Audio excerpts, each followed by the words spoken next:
Alright, these are the TurboGrafx-16 games that I actually own in my collection. That's what I'm going to be doing. I've streamed this game before, probably not on YouTube, but maybe. I streamed it on Twitch a long time ago, but not the US version. This time all games will be the US version. These are my TurboChip games, which is the US name for HuCards for the TurboGrafx-16, which is the US name for the PC Engine.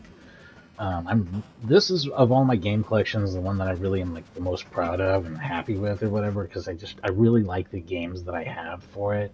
It's just, and it's like trim. There's like, I have quite a few Genesis games, so there's a little bit of stuff in there that's kind of meh, you know? Maybe not all of it's top notch. Same thing with my PS2. In fact, that one's kind of focused on a few genres that I just really like on PS2, like racing games and light gun shooters and stuff like that. But fighting games. But yeah, my TurboGrafx-16 or PC Engine collection is great. It's every game's a banger. They're all just fun little arcade games, so that they make for good short streams. Now, I'm not doing like, this isn't going to be like a sampler stream. I'm not just going to like play each game for 5 minutes and be like, that's what that one looks like. Next one. I'm actually going to play them. I'm not going to spend probably like a couple hours on any of them or anything. Like, I'm not going to play the hell out of it and try to get good at any of these. But I'm just going to do like a playthrough with all the credits that they give you on games with limited credits. Or on something like this, I've actually set aside coins for myself, so I won't play too much of it. And so I'm going to do like probably like 5 playthroughs on this, it looks like. And yeah, like each one's maybe going to get like 20, 30, 40 minutes, depending on how much game there is. And I'm probably going to do like 3, 4, 5 games today in like a stream that's just a little over a couple hours. So we'll get a good look at each game. You get a good understanding of its gameplay, and I have quite a bit to say about almost all of these. This game I just genuinely love. It has both a fast and slow speed option. I think that this game's sequel, Devil Crush, is probably more popular. Has 2 soundtracks you can choose from, which I think is cool, and it has really spectacularly good music for the console. One big difference here is that this one, compared to the other, does not scroll. It is entirely played on these 2 screens that it just flips between. Oopsie, that's the nudge button. Okay. Just gotta learn the buttons and learn the layout, and everything will be real cool.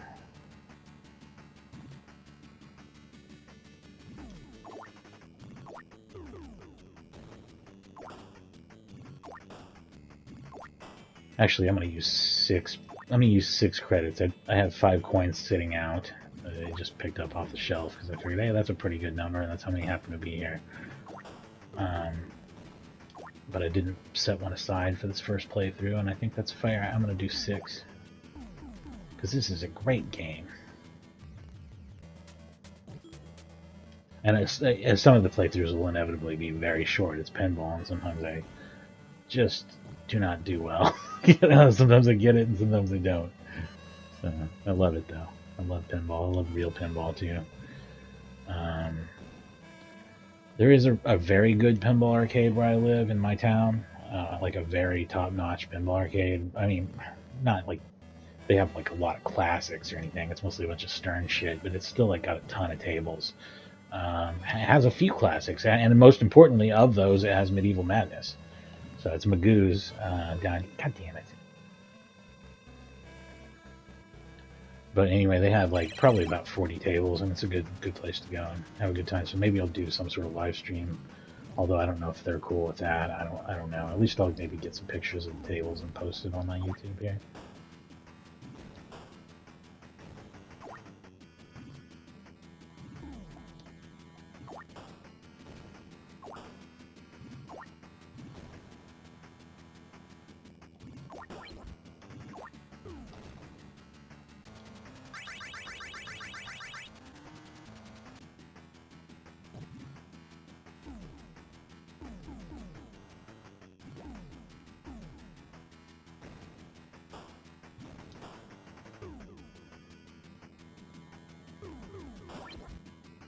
Also, should point out, this isn't a system that I've had and been collecting on since childhood or anything like that. This is something that I bought when I got into game collecting during financially better times in the past. I no longer collect games. It's just not worth it to me. And I find playing them on an emulator every bit as satisfying, and that's the actual truth of it. But I still have this collection, and I think it's cool to have. I mean, from a collector point of view, I get collecting, but I don't necessarily get physical hardware obsession for playing. That's not really something I feel, but I guess other people do.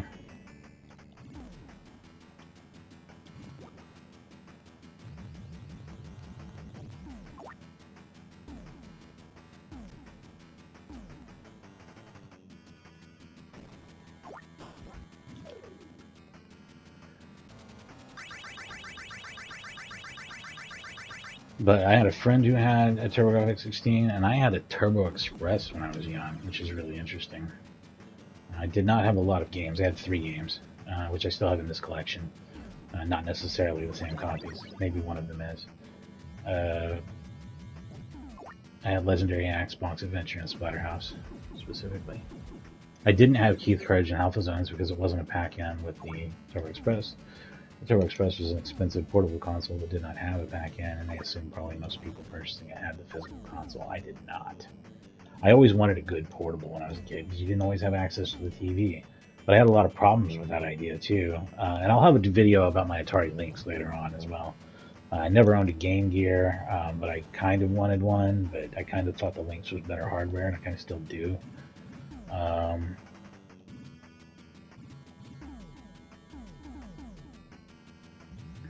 But I was always looking for, that all-in-one portable system. It didn't even have to really be portable. It didn't have to be used outside of my home. It just needed to be TV-free, you know what I mean? Self-contained, easy to use when around family and everything else.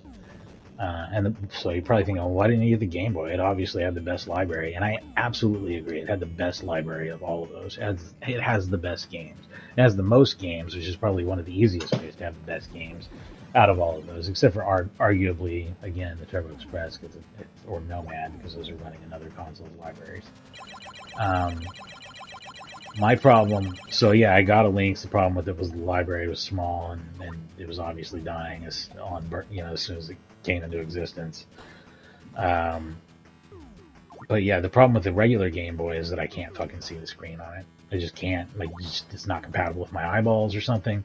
I can pretty much make out the screen under very bright light, like at home. Like I could just turn on the light in the bedroom and I'd be fine. For games where the screen does not scroll, like Tetris, for example. I can play Tetris on a Game Boy. That's usually never been an issue, unless the room's somewhat dim, in which case it's a giant struggle. But I can't play like Super Mario Land or some shit like that. It's just like the fucking screen disappears basically as soon as it scrolls. It's a giant piece of shit. I don't understand how it works. Other people don't have as big of a problem with it though, so I guess everyone's eyeballs work differently. Just like I know some people who can't really see screen tearing, and if for me, if a game has screen tearing, it's literally all I see almost. So, I don't know. Some people claim they can't see the difference between 30 and 60 FPS. I find that difficult to believe, but some people claim that.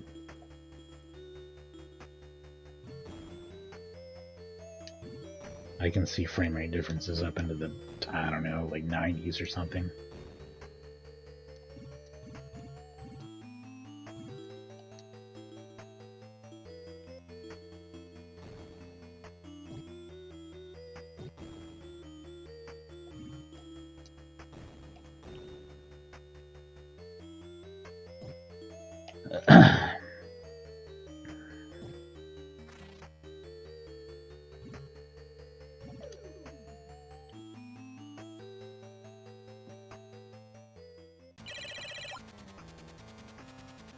If we get a bunch of good games in that are always well over 1 million points, I may not play as many of these credits as I said I would.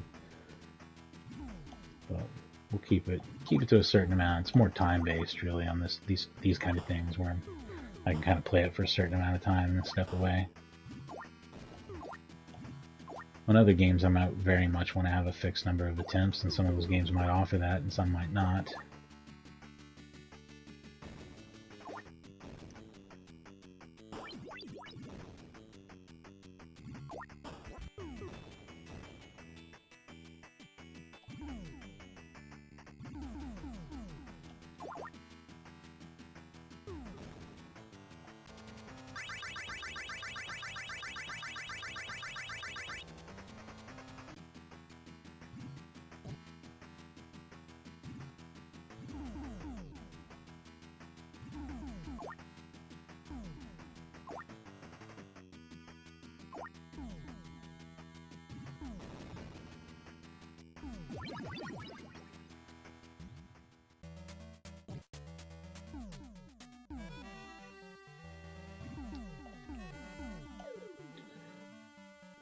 So I had two friends who had TurboGrafx-16s. Both of them also had Splatterhouse. Man, what a popular game. And of course they had Keith cards because it was a pack-in. Some other games that I remember that they had were Dragon's Curse, which is the TurboGrafx port of Wonder Boy 3. It's very good. What else did they have? I think one of them had Blazing Lasers, which is awesome. The game rules. So glad to have it in my own collection now. Yeah, we're gonna see Blazing Lasers again. A lot of these games I played before, and that's fine though. These are my faves, and games that I own because of that exact reason. I'm still more of a Sega Genesis guy than anything from this generation, and I know that. I'm like more Genesis than I am Super Nintendo, and more than TurboGrafx, but both have a very special place in my heart. I owned all three of them in one format or another. Turbo Express, a Genesis Model 1, and the Super Nintendo, which I bought a year or two after the SNES was out. The old SNES. There's some people who hate it when you say that, or hate it when you say SNES. I don't care. Nobody called it that shit back in the day. Either of those things. That's the truth.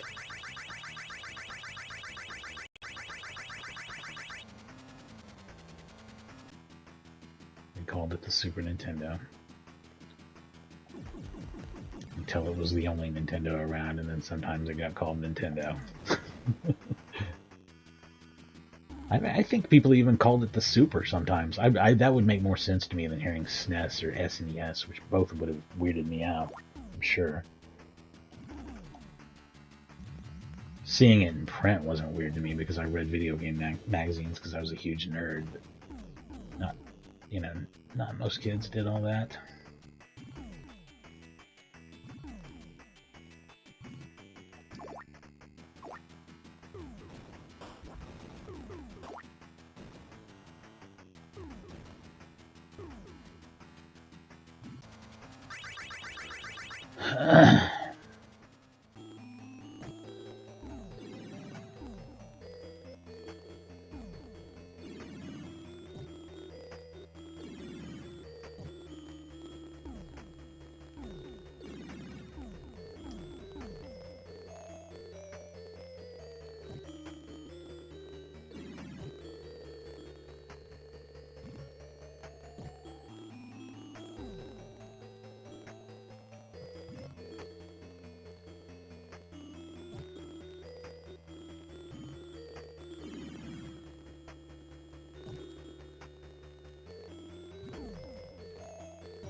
Shit.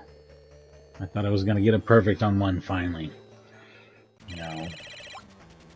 Good score, but no. I came 3 short. Got another bonus level up, and man, we're going straight into it without any input.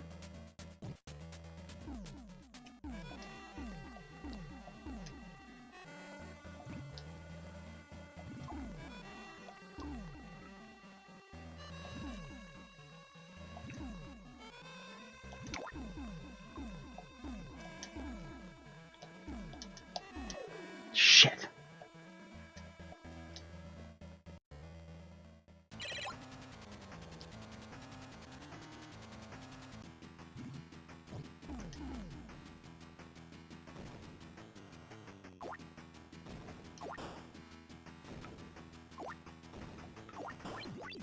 So yeah, this is emulation. If you know how to set up emulation right, it really is as good. Like especially on something like this, you should be able to get this perfect. You should be able to get this just to where no normal person who's not super sensitive to one extra input delay frame or 2 or whatever, you should be able to handle playing some 8-bit games emulated.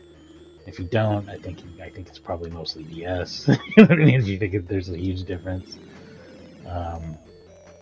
But it's weird how there's like emulated products out there that are just awful. I'm not saying that the Mini is. I think it's actually probably pretty good, the one that Konami made or whatever, the TurboGrafx Mini.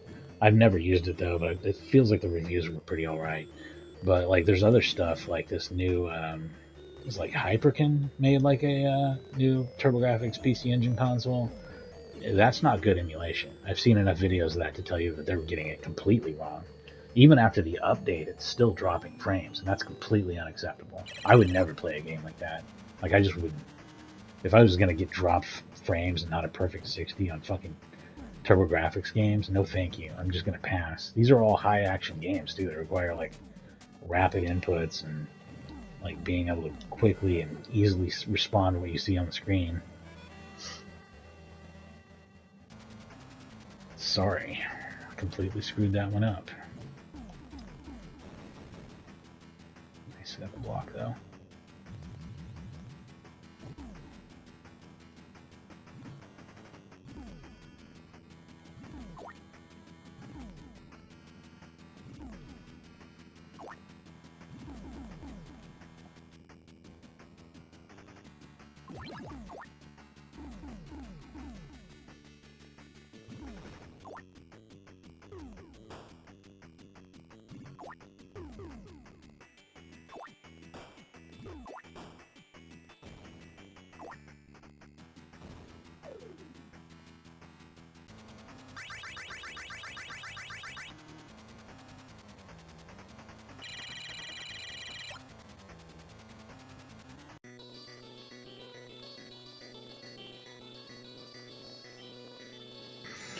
Well, yeah.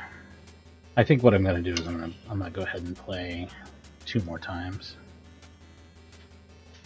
since that was a much more successful run than I expected. And then we'll switch to the next game on my list, which I have to remember what it is by looking at my shelf. Oh, I already named it. Next up will be Blazing Lasers.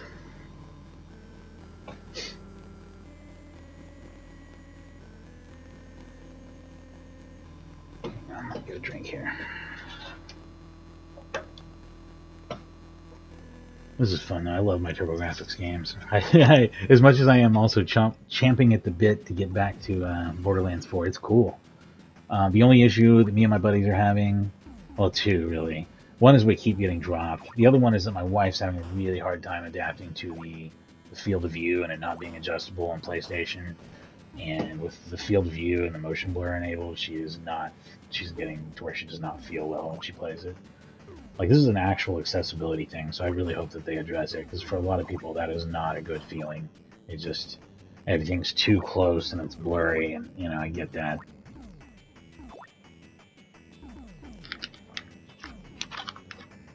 It defaults to 90, which isn't, to me, that's not like hell on earth or anything. The old games defaulted to 70. And I don't know if it's actually 90 on PS5. It feels like it might be less than that, but it doesn't feel like 70 to me. I feel like I'd be bothered more if it was. Feels like 80 to me, honestly. But typically I like to use 105 if I can. I feel like 100. A lot of games will let you go to 110, but I usually feel like there's quite a bit of distortion at that point, and maybe a little bit of difficulty on down the scope aiming. But 105 is usually ideal, or 100. It depends on the game. Anyway, I'm going to go ahead and put in another credit for Alien Crush, and we're going to do it fast. I'm going to mix up the music with Demon's Undulate this time. That wasn't me. That was the fucking demo kicking in because I was too slow. Here we go.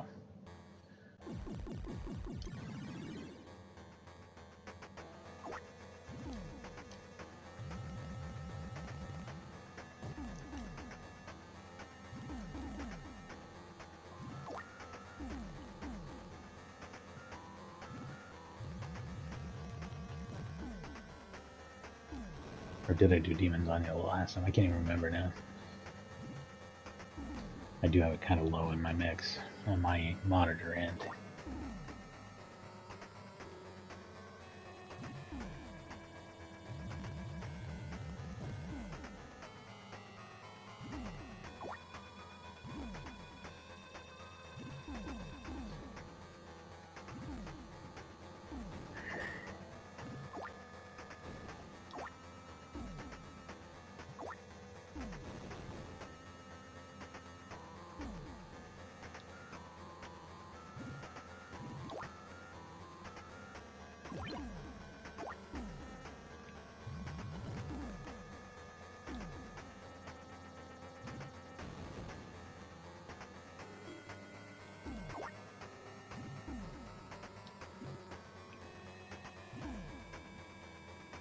Now, I'm going to try and snag the art for these games as we go along and stuff, too. I mean, a lot of them I already have because I've streamed before. This one I had to snag because I had streamed the PC Engine version before, which has different and much better box art. Let's see here. I already had the Bloody Wolf. Is more like the long box art, but that's appropriate because it's one of the games that I actually own complete in box and not just a jewel case for.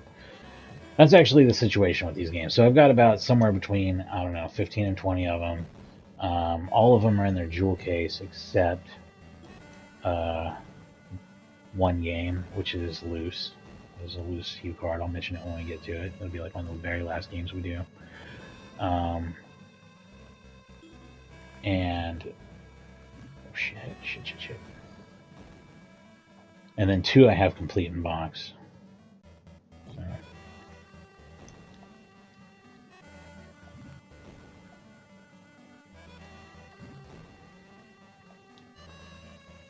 Which are also games that I've streamed before, but I think probably only on Twitch a long time ago. And they are good games.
Hell yeah.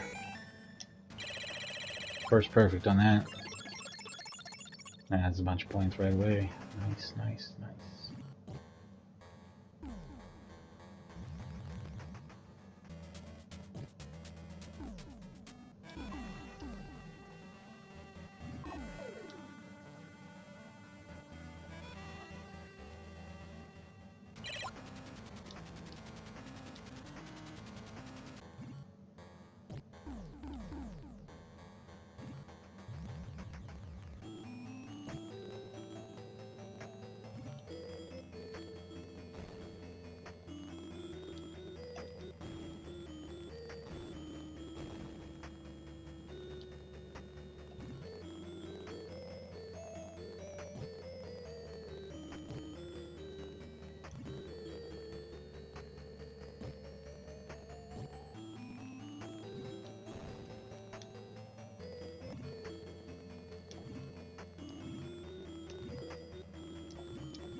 Shit.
Did I win or not? Oh no, there's another guy anyway, so no. Not even close. That's not even a good score. Alright.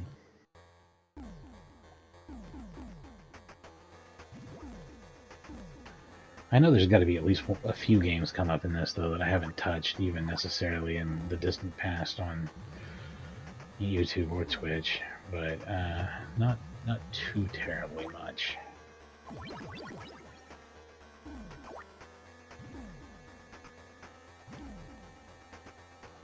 Actually, I don't know. I've got some interesting stuff in there that is maybe not the version of the game I'd play first. Say from Sega or something, where I might play the arcade game first. But yeah, there's some stuff in there that's a little different. But I think everything in my collection is probably at least a 7. Maybe there's a 6 or so in there. But I feel like most of these games are on the good end. This game I would rate an 8 out of 10, by the way. Alien Crush. And I feel that way for both of them. Even though I think Double Crush is the better of the two, they're both about the same amount of fun, really. I mean, they're both fun. They're both great. You should play both of them. You should definitely, if you liked one, you're gonna like the other. It's given. You will definitely like the other. Some people would say, "Oh, these are the best pinball video games. Though they should be like a 9 out of 10 or 10 out of 10. Like the best, some of the best games on the TurboGrafx." I don't think I would agree with that, and I think that the nature of video pinball is going to always limit stuff in a certain way. Some people feel even much stronger that way, that these are too small and nothing of a game, just simple little mini game, score game thing that they don't think is even like a real video game, and would probably rate like a 5 or 6 or something. But I really hit in the middle on this, thinking it was a very good video pinball game, and for what video pinball could be at this time, you know, or whatever. Jackie Crush I might rate a 7 because I don't like it as much. I almost feel the 9 on Double Crush, though. That's a damn good game. There's enough there to where it doesn't just feel like a simple pinball game to probably most people, so I don't know.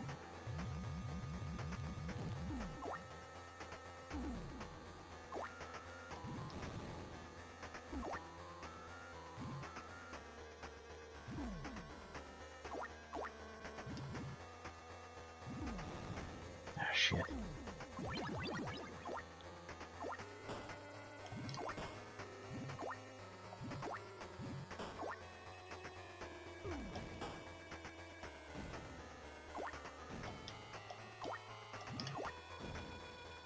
Shit.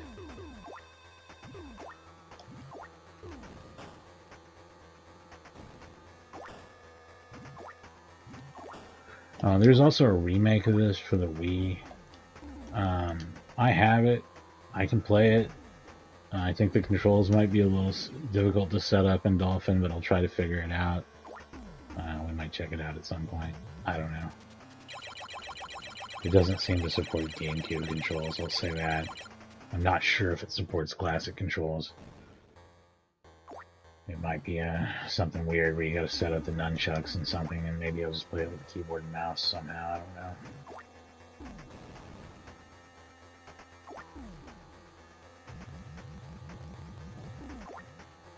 It's a pinball game, I should only need 3 buttons. Unless they've somehow changed it.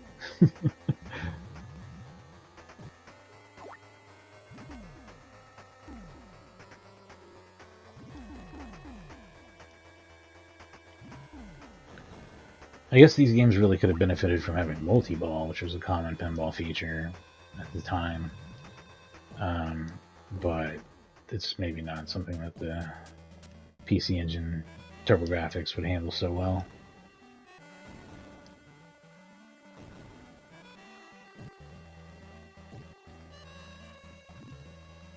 I mean, I don't know, they have quite a few sprites here, so it feels like something they could do on the main table. Anyone want to make a crazy hack?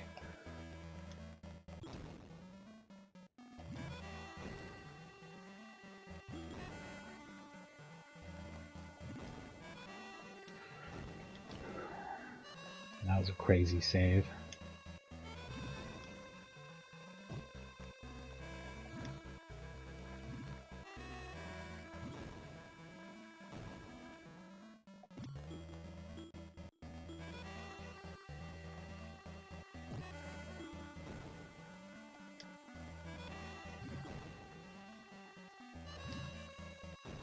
have to kill like 4 of these things or 5 of these things or something, right?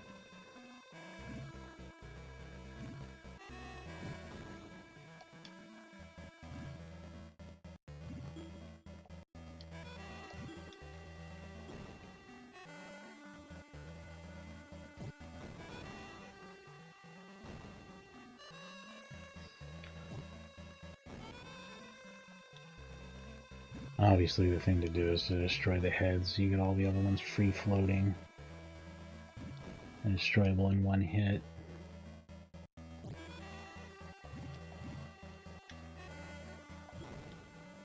Destroying near the head is also pretty good, but of course then you've got to deal with the head as having a multi-hit piece. It moves slow and can teleport.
Well, I did even better this round than I did the first. Not that these are like groundbreaking crazy scores or anything, but I'm at least doing okay.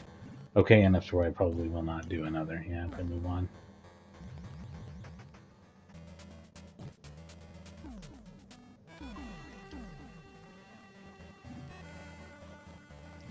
He said he was going to play a bunch of TurboGrafx games, and then he just played Alien Crush for 3 hours. What the fuck? Oh, that went poorly.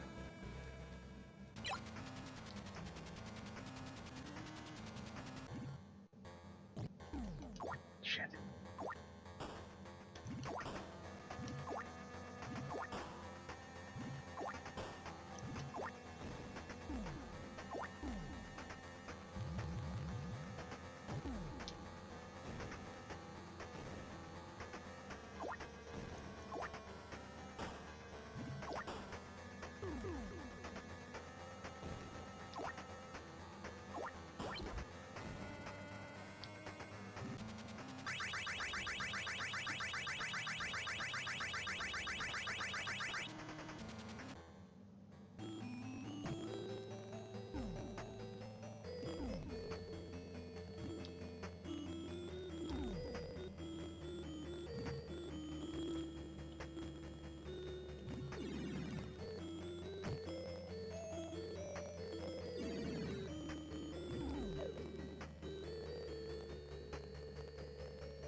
Yeah, I have not had any luck on that bonus level at all. Also, the frog one almost never comes up. Look at that.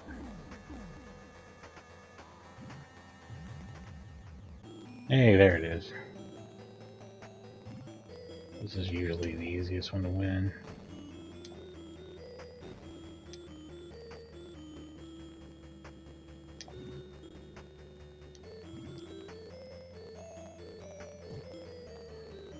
Although not by like a lot.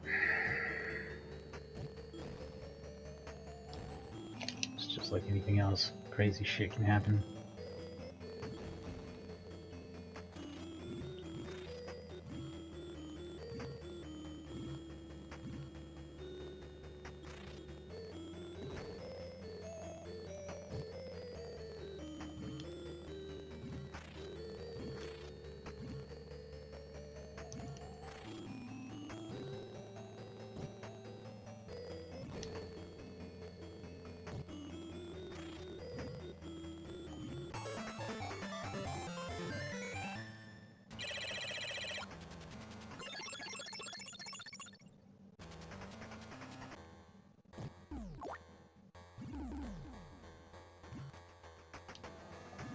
Yeah, and as one of the easiest ones to win, it pays one of, you know, proportionally the least. So they definitely considered that.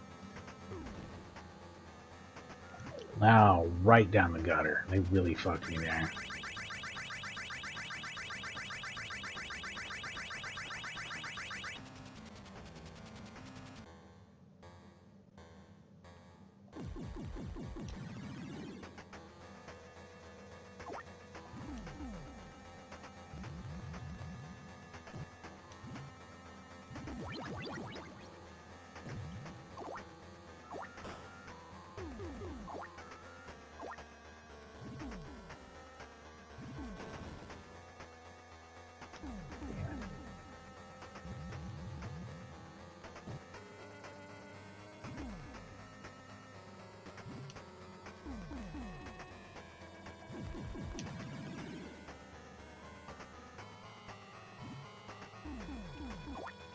And there were some absolutely horrible games released for the TurboGrafx-16 in the US.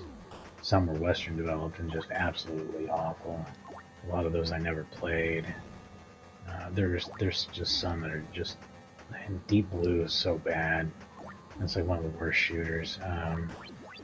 So I mean, there are a few titles you have to watch out for, but overall, even with the limited amount of stuff we got in the U.S., pretty strong library for people who like action games and shooters, like hack and slash type stuff and beat 'em up. Well, not really beat 'em ups in the traditional sense, but shooters.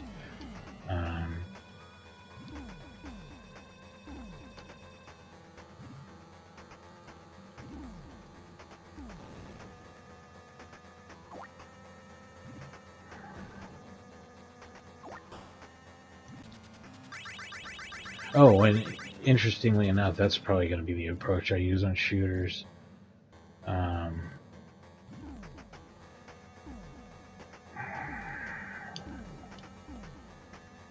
Instead of my normal like score attack credit thing that I usually like 1 credit score attacks that I almost always do when I play shooters, even TurboGrafx stuff now, just about everything. It's kind of just the way I like to roll on something like R-Type. It's not what I'm going to do here. I'm going to play out however many credits they give me and continue until it's over, and that'll be the game.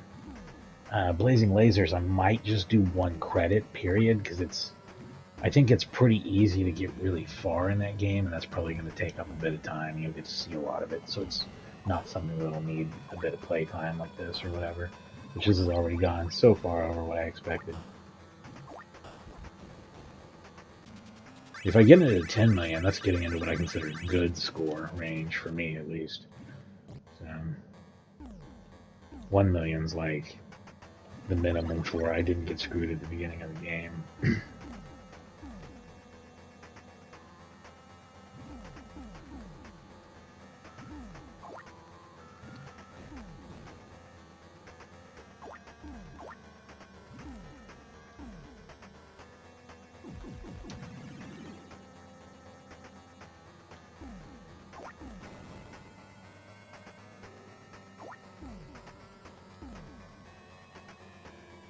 weird bumper configuration.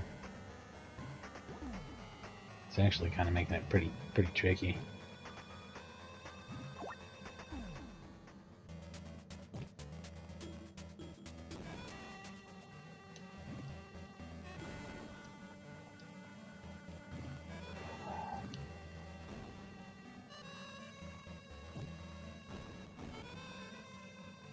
This little series will also let us see some of the games that I thought I was going to stream, but didn't. Or planned to, but never got around to. Thought I was going to, but didn't, would be like Dungeon Explorer, a game that I thought I was going to stream because I liked it back in the day. But now, like when I tried to play it, I just found it super frustrating when I was testing it, so I gave up and just like, it was like, I'm not going to have fun playing this. I used to be able to, like, it used to be a game that was always frustrating the first 2 or 3 times I would like try to play it, and then I'd give it another go, and like I would beat it all in one run, you know, which would take like a couple hours. That's not going to happen when I play it. I was just going to get frustrated and die early, and then that'll be our experience with Dungeon Explorer. I swear there's a decent game in there. You just kind of got to get it going, though. It's very odd. And once you do get it going, it's short for what it is, as like an action-adventure Zelda type thing. Light fantasy RPG feel to it, but not really, because it's really just linear Gauntlet presented in adventure format.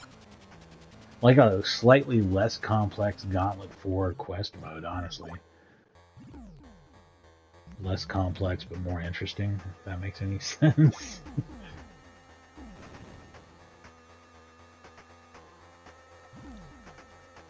And it has a sequel. It has a couple of sequels. I want to say it has a PC Engine sequel on the CD-ROM or something. Maybe it even got a TurboGrafx CD-ROM release. I don't know.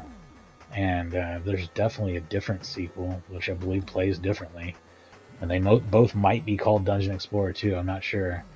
But on the Sega CD, which I tried to play once, testing, didn't actually end up streaming. Emulation problem, actually. Seemed like a pretty cool game, maybe, but it something wouldn't open in a way that was obviously broken. Like it was like an open path, but it would just like lock up when I went there. I think it actually was freezing on me or something like that. It was something where it was noticeably broken, and that was, I think, running on Genesis Plus GX. I never went back and tried it with Pico Drive. Pico Drive is more prone to freezing than Genesis Plus GX, so I might have it backwards. I mostly use Genesis Plus nowadays, and I understand it might be not as pure on emulation, but it plays well. So if it's filled with hacks to make the games run like I remember them, what can you say, you know? I mean, Pico Drive's a really good emulator too, and it supports 32X, but I have my complaints. 32X seems to have too much input delay. Different video modes don't seem to format uniformly like they do in Genesis Plus GX. I feel like sometimes I'm not getting a 4:3 image on it or something, like it's slightly stretched.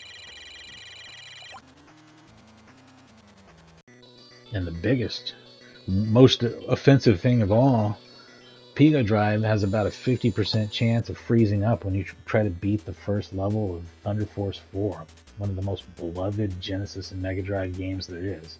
Thunder Force 4, Lightning Force. Lightning Force. God.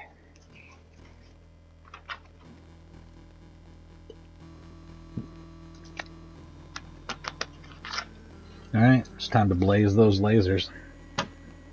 Let's blaze it up. I'll be back in just a second, and we'll switch games.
you know, with these games running longer than I thought, I might not get it through as many as I thought I would.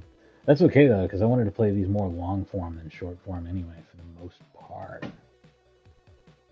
Oh. All right.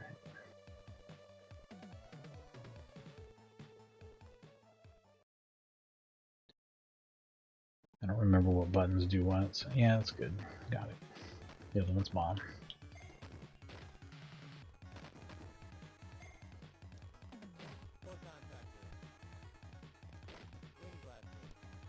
Interesting. This is what I really want.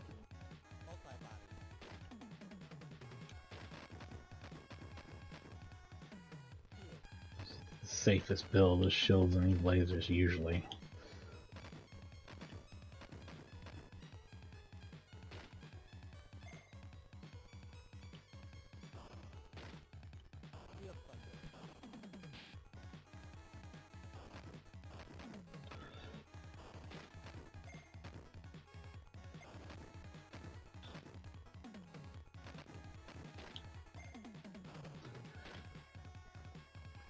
But what makes this such a fun, accessible game for players, especially that are new to shooters, is that it's like the difficulty is real toned down in this game. It does get challenging at the end because it turns into like this big boss rush, you know, a bunch of crap that you have to do. But like it starts off as with quite a manageable pace compared to I think most shooters, while still feeling fast paced and action game like. You know, it does a really good job of that. Seems like there's a lot of stuff going on, but most of it's not really harmful. Kind of showers you with rewards to...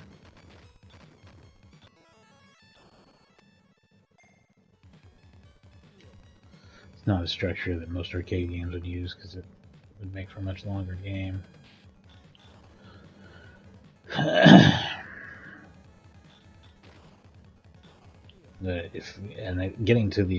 Getting powered up and then getting to the bad part at a quick pace for something like this would be like Datsugun or whatever, except for lets you get insanely powered up and then it just turns up the heat way beyond what this ever does. There's not really a good arcade game to compare something like this to. There really isn't.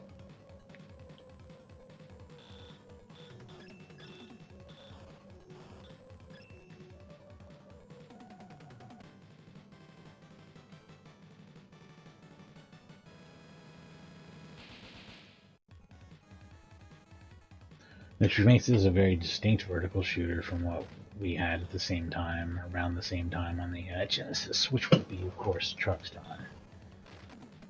If you wanted a vertical space shooter, specifically.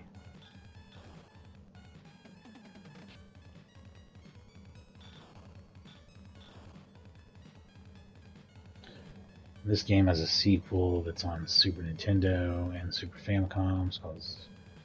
it's not a sequel to this. Actually, it's just an Aleste game. This game's not an Aleste game. I actually have to shake that out of my head. I think it's related to the Gunhead anime, actually. But it's just an Aleste game painted that way. You know what I mean? Like, it plays exactly like an Aleste game. So if you want to play a game that's basically a sequel to this, Super Aleste, which was released in America under the name Space Megaforce, and one of the first games I ever streamed on YouTube on this account a couple years ago, before older test stuff that's no longer there, I guess. Maybe the first thing I streamed, was it?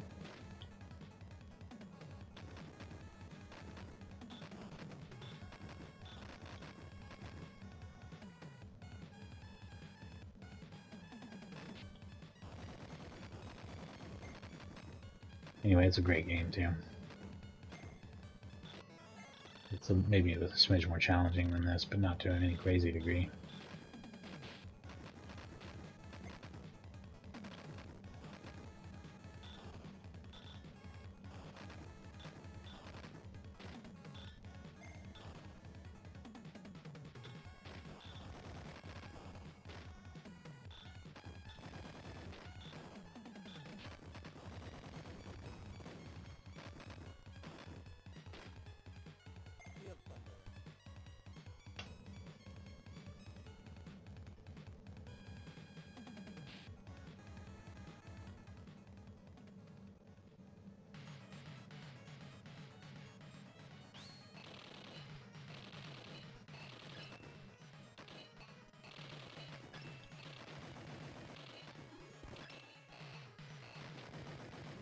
losing these shields from the looks of it.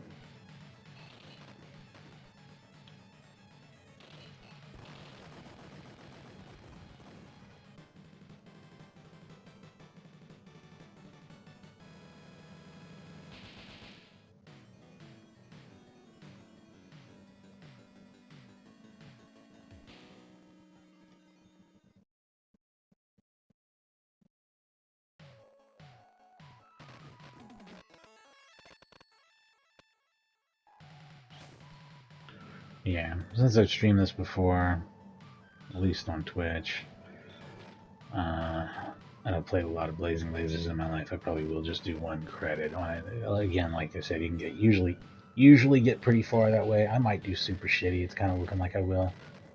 If it's ridiculous, I'll continue, but like usually it's not.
Ah, son of a bitch.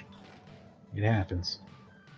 Happens to the best of us. This is actually the best weapon to use in Space Mega Force, by the way. Yeah, it even has some of the same weapons and shit.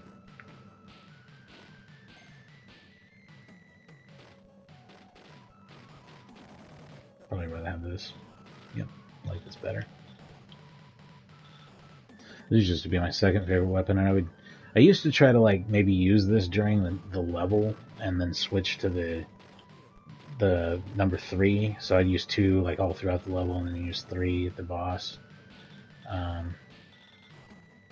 If I could try to arrange that. It's hard to do though, to get power-ups just like you want them, you know. But I think from a scoring strategy, it's pretty sound. If you can get like a level or 2 beyond this, it really has like good coverage. Instead, I've got to use it on the boss, which is not great, but we'll make it work. And by make it work, we're just gonna bomb the hell out of this thing, right?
Nice.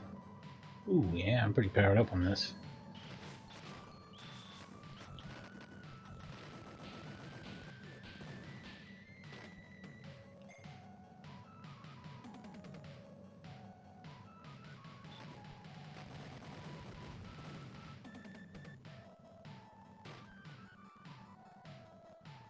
Yeah, if this game goes like an hour, I might not really have much time for the next one in a way, because it's also kind of a lot of these are pretty long form. We'll just see. Let's see how this works out, how it pans out. Maybe it's a good thing that I spent more time with Alien Crush just to show how truly rad it is.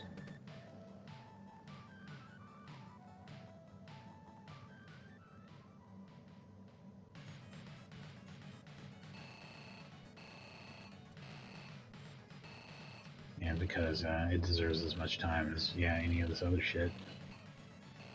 Not saying it's as good of a game as Blazing Lasers. Few games are. Fuck.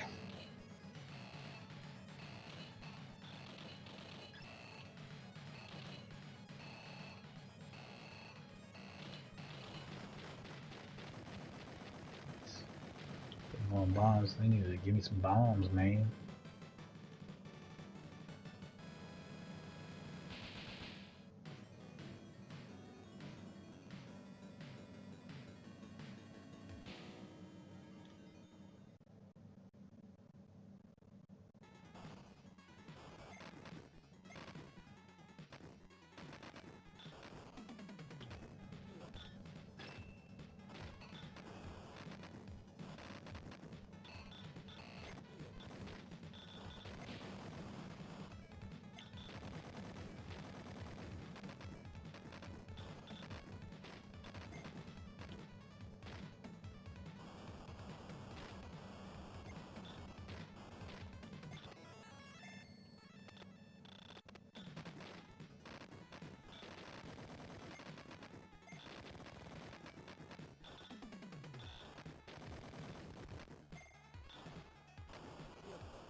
I don't have every game I want on TurboGrafx or anything like that either. I would love to have Arrow Blasters.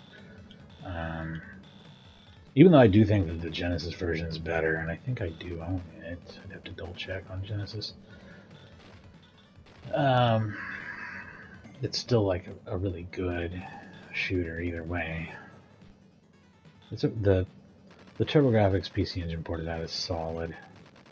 Much like Tacigen, it's just not quite as good, but it's still good in its own right, I think. Twin Hawk, I feel a little less so. It's so much better on the Genesis or Mega Drive. It really is. It's just so much better. I probably wouldn't bother with Twin Cobra. I don't like either home port. I actually like for some reason the Nintendo one seems the most acceptable as a home port. I don't know why. The Genesis Mega Drive one seems pretty bad. Screen formatting, no HUD, just like they made it 4.3. It's not great. It's really hard too. Same thing with the PC Engine. I think they have the same problems, kind of.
So yeah, this is just a stream idea I had planned for a long time, just now getting around to doing. But after I do this, I'm gonna do Burnout 2 Dominator, some other stuff, then Burnout 3 probably, and then I'm at that point, as we're getting closer to the end of the year, I'll be doing Borderlands, the pre-sequel. That's right. You probably thought I was going to say 4, but I'm not. I don't really play new games right when they come out. I like to enjoy them with my friends in privacy usually. Usually. I mean, it depends, you know? Depends on the situation. But and also I am going to do Borderlands 4 when I get to Borderlands 4. I've already streamed Borderlands 1 and Borderlands 2. We're doing the pre-sequel next, then 3, then Tiny Tina's Wonderlands, and then 4. I'm going to do all of them. It's just I'm not doing them back to back because they're huge, huge games. And I'm not just a Borderlands streamer or anything. I play every game that I like. Borderlands 2 is a game I had to stream at some point or another anyway, because it's, I think, one of my favorite video games and one of the greatest games ever made, ever. And if you're like a retro gamer coming on here and just think it's absolute blasphemy that I would talk about any modern-ish game like that as being the greatest game ever, sorry, man. That's not a factor for me. I don't care when a game was made. I care how awesome it is. And Borderlands is hellaciously awesome. It's hellaciously awesome. They're some of the coolest action games ever made. So I'm not going to apologize for being a fan of those at all. 3, I think, is the weakest link in the entire series and my least favorite one. But 4 so far is shaping up to be pretty rad. Biggest problem? Disconnects. Brand new game. They'll get it worked out. I'm confident.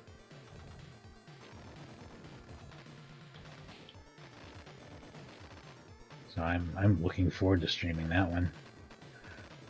Pre-sequel and 3 are the ones where I'm like been feeling like, well, I should do them because I'm doing the others.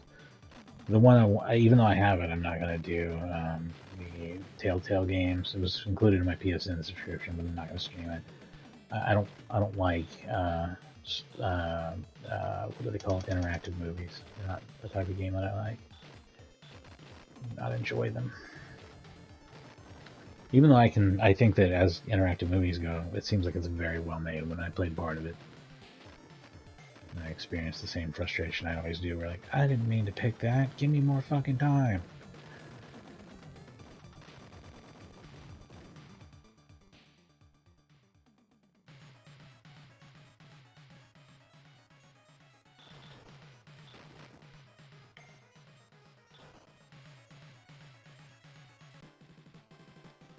That's the boss? Really? If you're powered up, that's so lame. That's nothing. Oh man, what?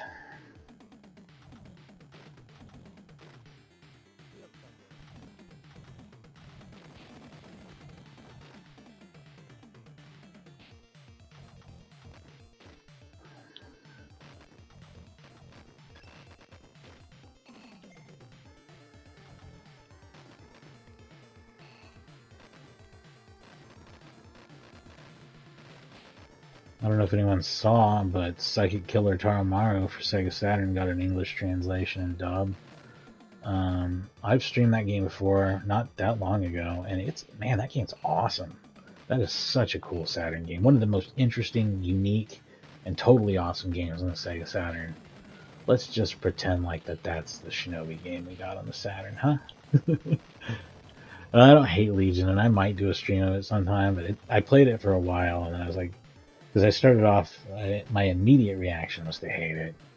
If you don't have your controls set up right, you haven't taken the time to figure out how the game plays, it's kind of hateable.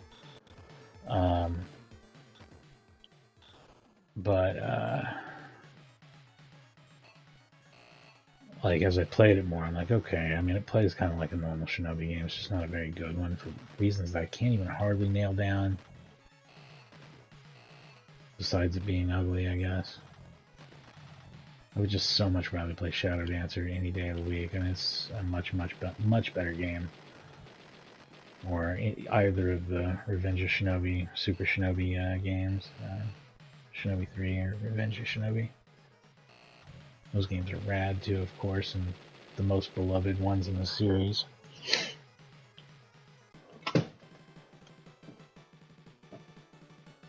I flip-flop back and forth on which of, even all of those 3 games that I like the most.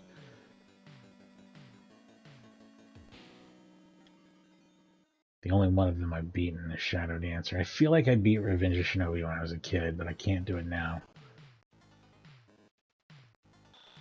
Because I remember the end of the game. I remember doing the end of the game. Like when I watch videos of it, I'm like, I remember not just seeing this, but playing this, I feel like.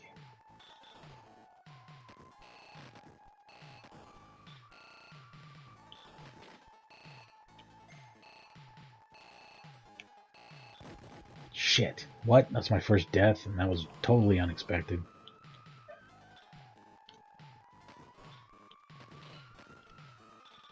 That got fucking cheesed out and shitted out because it took too long. Let's get things going again if we can. We have 8 lives to work with. It shouldn't be that hard to get on my toes.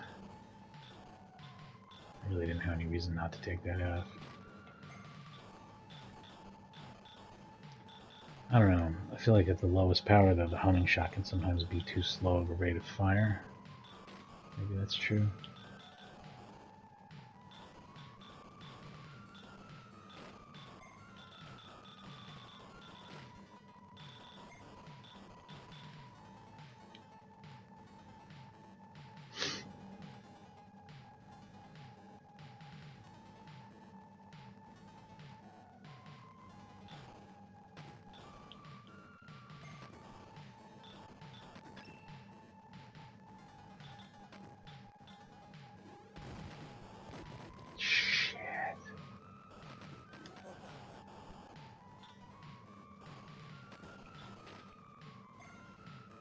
Now I'm dying.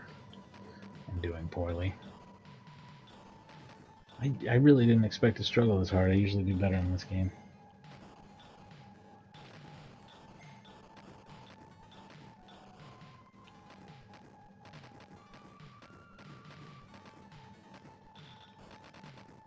And I have a bit of Gradius syndrome on top of that. It's crazy.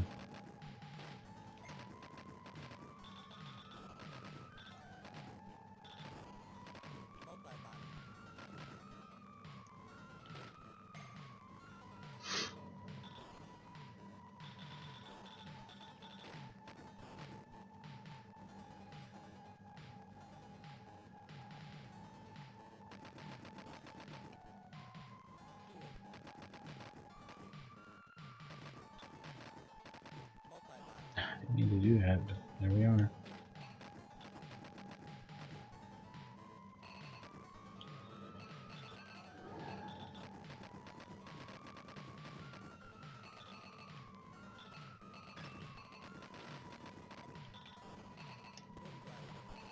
Fuck it. Fuck it. Let's get crazy.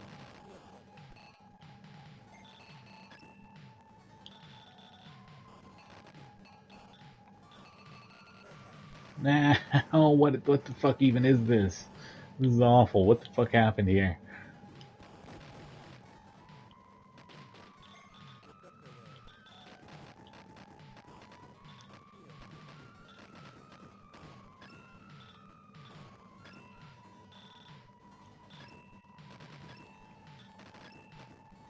Damn. God damn. Cling! Cling! Cling! You're losing all your armor. Cling!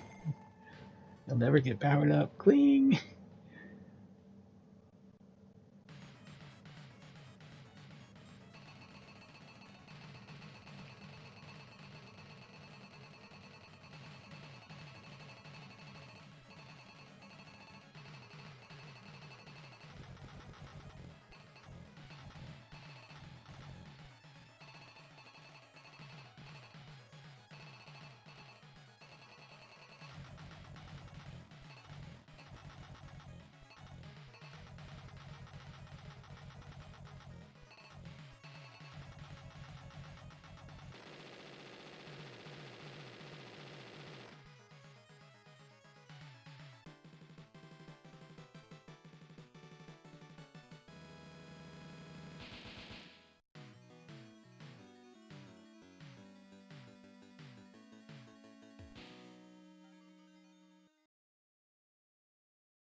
I feel like this weapon isn't being displayed right in the monitor, at least, from OBS. I don't know what it looks like on YouTube, but it's probably dropping enough frames to where it's not quite the right effect. These are just supposed to be flickery. Like, they're flickery, but not like disappearing parts of them. You know what I mean? They keep disappearing and reappearing, looking solid. God damn it.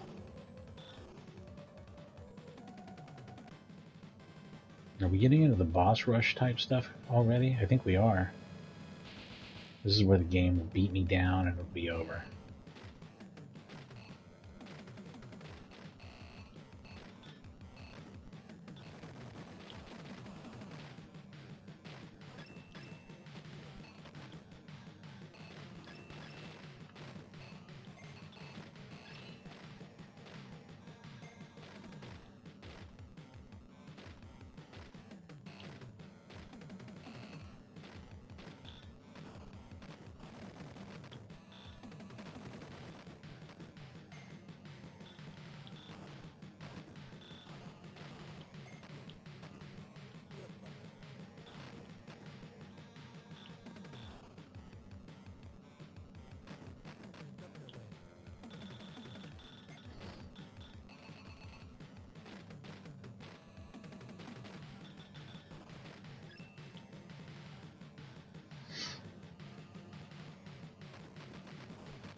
Yeah, I'm trying to think of exactly which the games that I'd really love to have on TurboGrafx that I do not have. Air Zonk, Aero Blasters,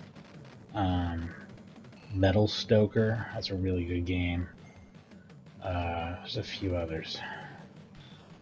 I think Download was released in the US. That's a pretty good game. Air Zonk is a spectacular game that I would love to own, but don't. I think it was the pack-in with certain Turbo Duo models, too. Whoever got that made the right move, especially if they backed it up by getting Gate of Thunder and Lords of Thunder.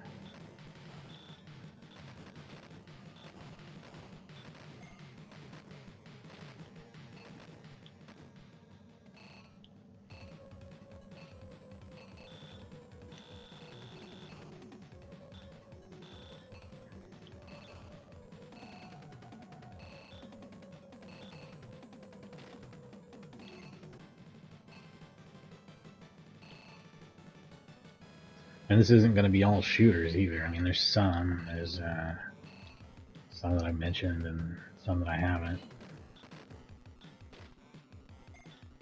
But there's a bunch of shooters that I don't have that were released in the US, like Raiden and trying to think what else, and Aeroblaster and Airzonk and all these other ones that I mentioned. Yeah, if you get into CD-ROM, even more stuff. Gate of Thunder, Monster Lair. Things are getting shitty because I died. Things always get shitty when you die.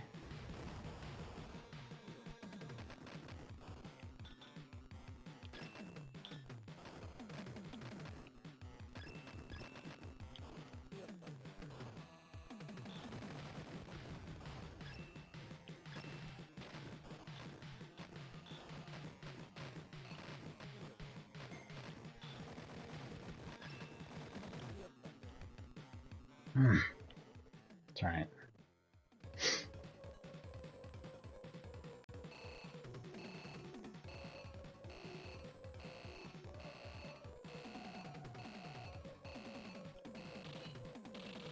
Oh shit.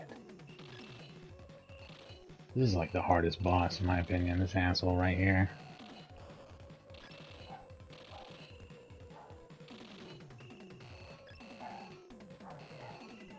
My wife's back home from shopping, so I'm gonna check that out here in a second. Well, I guess she has guests too, because my dogs make funky sounds. Oh yeah, her brother. Yeah.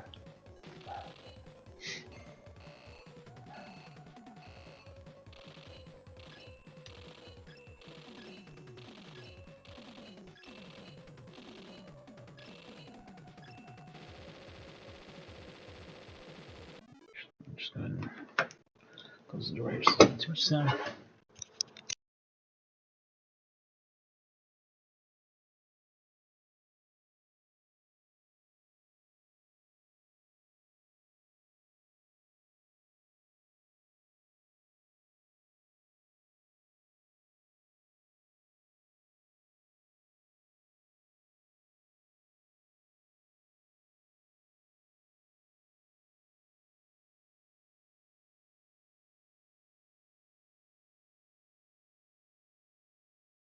Alright, sorry about that.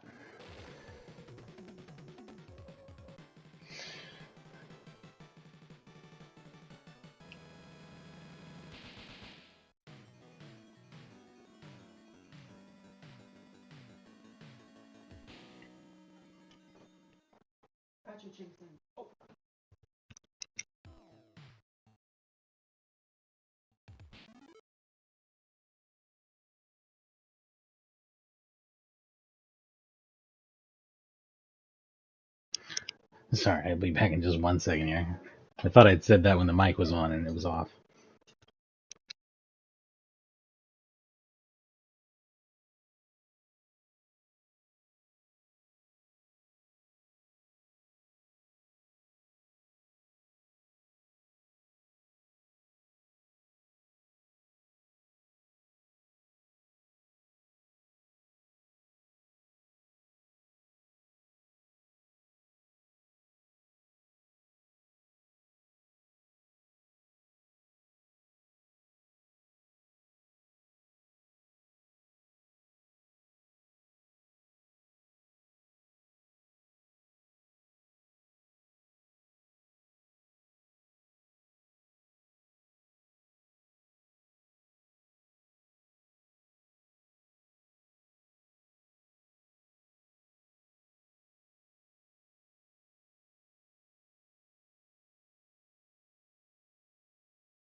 Alright, I'm back. Here we go with more Blazing Lasers.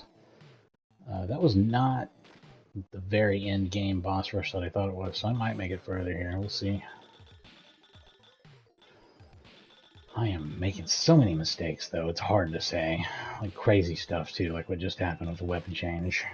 And the power-up change, which I assumed was going to be a weapon change falsely, and everything's going very poorly here. I got the weapon I want now. Let's see if we can make this work. Nope.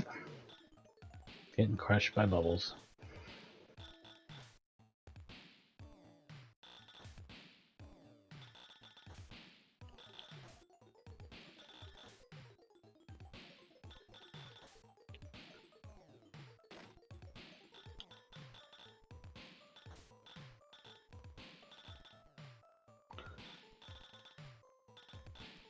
I don't have the firepower to do anything about this dodge.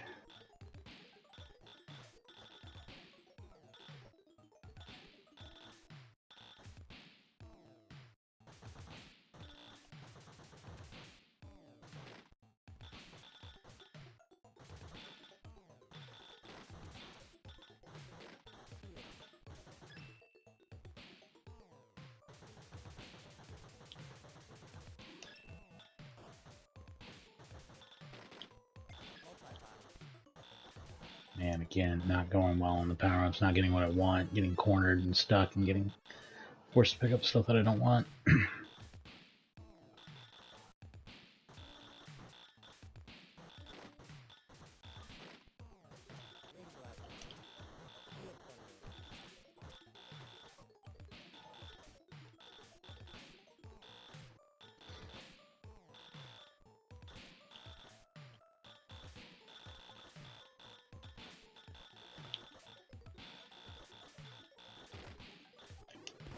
God damn it.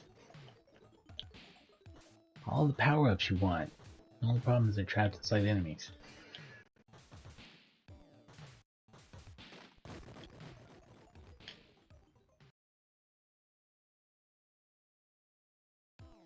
So this game will do a setback when you die, but you have to die when you have no power-ups or something. It's very weird about it. It's very odd. It's an odd system.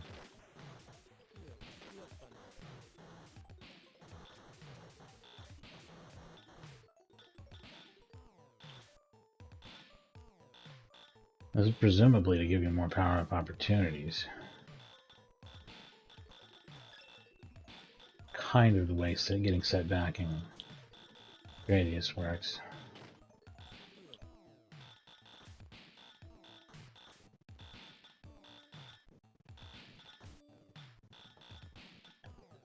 And also probably to manage ranking, which is definitely how Gradius works. Not sure here. The game gets more difficult as you go along, but I don't know if it's ranking related or if it's just regular level difficulty escalation.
I'm not going to break up these streams with any other stream. It's not going to be like I show you 2 games now and 2 games later or anything like that. I'm saying that because I really don't know that I'm going to be able to get in a 3rd game today. And maybe not. Probably not. But like,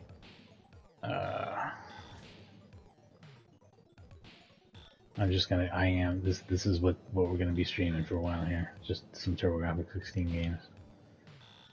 More than a dozen. Less than 2 dozen.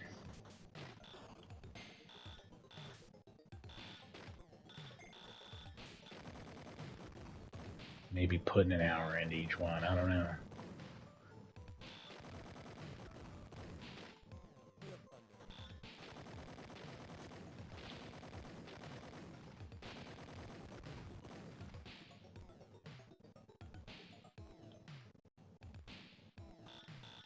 This level's 10 million years long, and I didn't realize that.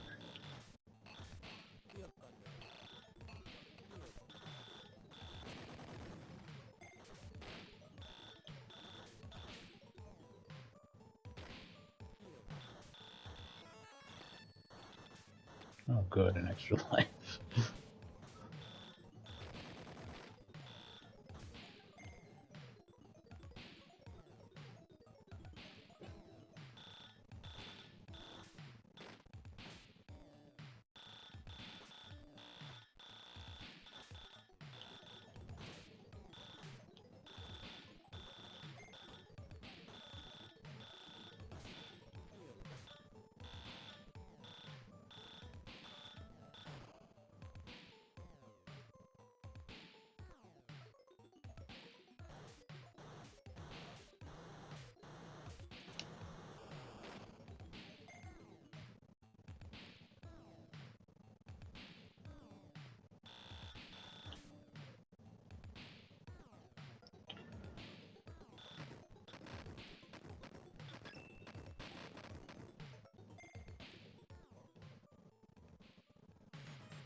You got something else inside of him that I have to fight.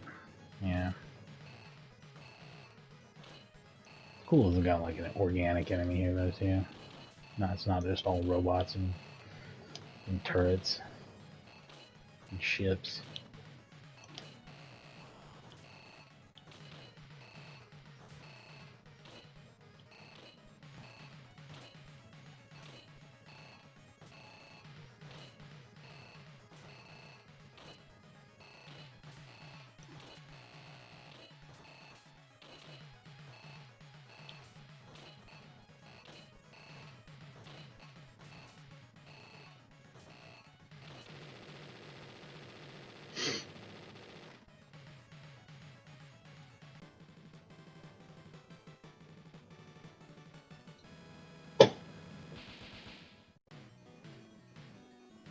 I believe Area 9 is where it totally goes to shit. So yeah, this is probably, even with 11 lives.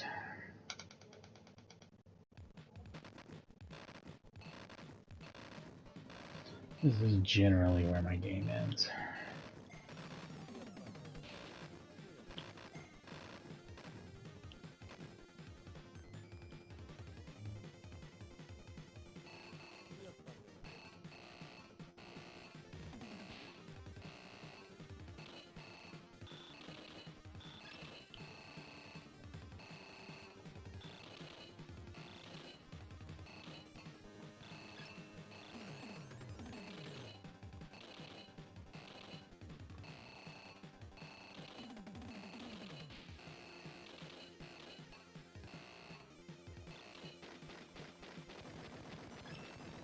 God, they really gotta go out of their way to make sure you get hit, don't they?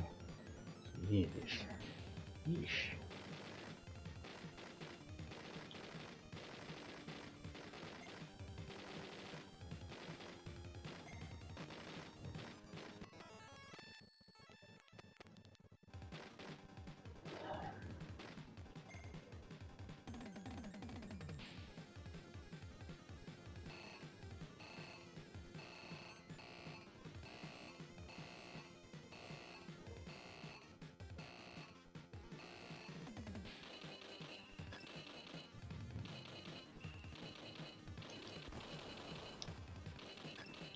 shit. Man, I hate this thing.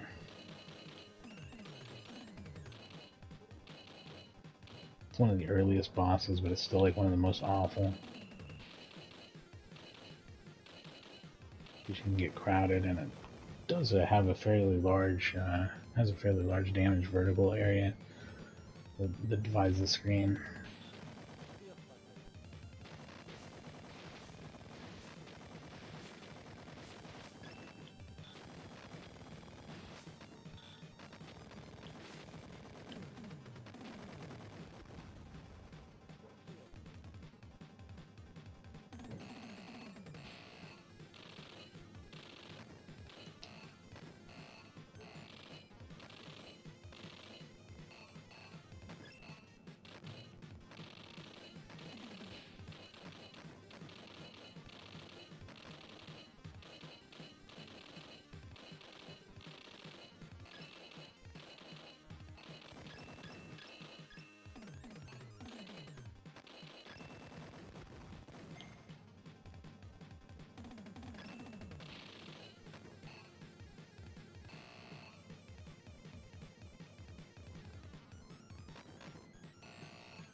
Yeah, I probably am going to quit this after dying like one more time, I'm going to say, because it's really just a situation where I die over and over and over again after. You have to take my word for it, just don't really have enough time to put more time into it after that initial death, so we're just going to keep going until I die here.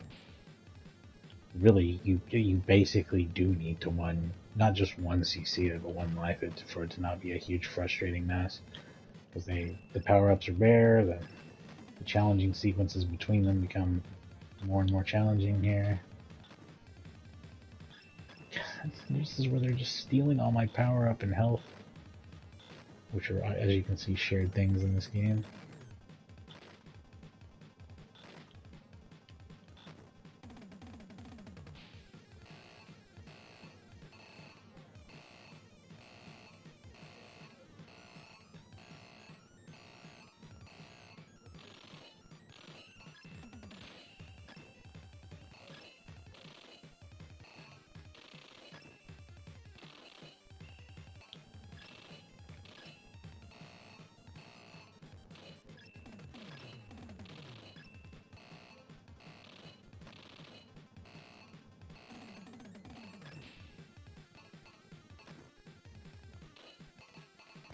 There you go. Alright, well, it's been fun. Thanks for watching Blazing Lasers. And before that, Alien Crush. This might end up being, if I do put an hour into each game or something like this, and, or almost, this will probably take like, a half dozen streams maybe, but it's what I'm going to be doing for a little while. I haven't been on as much, a little bit busy this weekend, or more than a little bit busy this weekend. So I might be able to get something in the morning, but mostly tonight's going to be Borderlands 4 for me, and tomorrow I got a bunch of stuff going on. It's a great day. So thanks for watching, and yeah, stick around for more TurboGrafx if you're a TurboGrafx-16 or PC Engine fan, and there's a lot more great games coming out. Thanks. Have a good weekend.